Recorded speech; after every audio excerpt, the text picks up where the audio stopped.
اعوذ باللہ من الشیطان الرجیم بسم اللہ الرحمن الرحیم ثم ارسلنا موسیٰ واخاہ ہارون بآیاتنا وسلطان مبین الی فرعون وملئہ،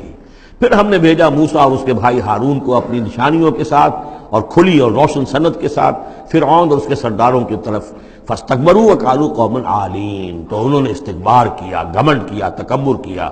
اور وہ بڑے سرکش لوگ تھے۔ فقالوا انؤمن لبشرین مثلنا وقومهما لنا عابدون، انہوں نے کہا کیا ہم اپنے جیسے دو انسانوں پر ایمان لائیں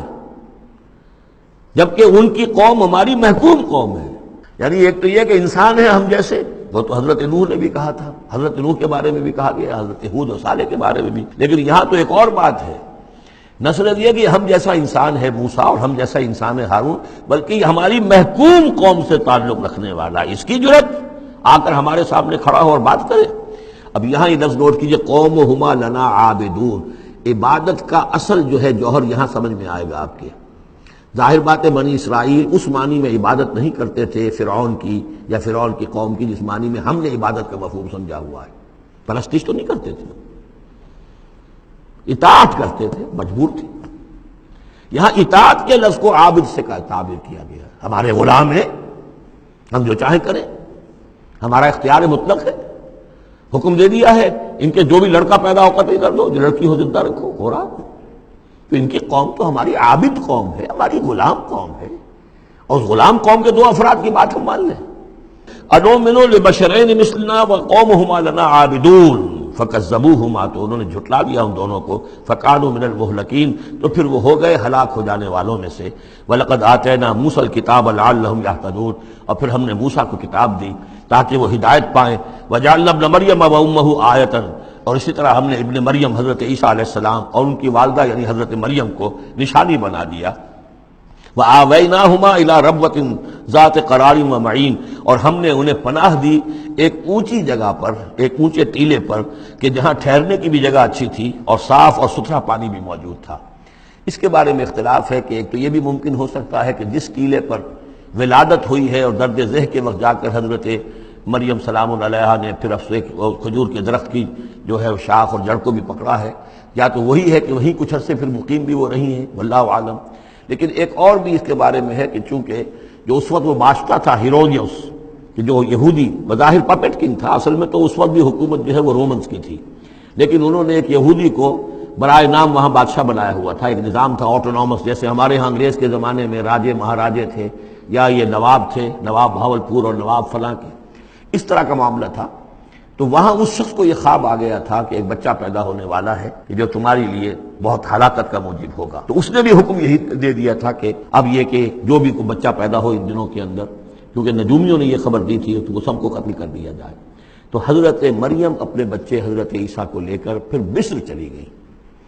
اور تقریباً 10-12 سال کی عمر جب ہوئی ہے حضرت عیسیٰ علیہ السلام کی، تب پھر وہ واپس آئی ہیں، جبکہ اس کنگ کا بھی، اس بادشاہ کا بھی انتقال ہو چکا تھا، تب پھر وہ واپس آئی ہیں فلسطین میں۔ تو یہ چونکہ بائبل میں بھی ہے اور یہ بعض روایات میں بھی ہے، تو دونوں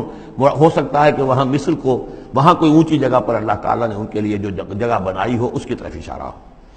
یا ایھا الرسل کلوا من الطیبات واعملوا صالحا، اب اتنے رسولوں کا ذکر کر کے فرمایا اے رسولو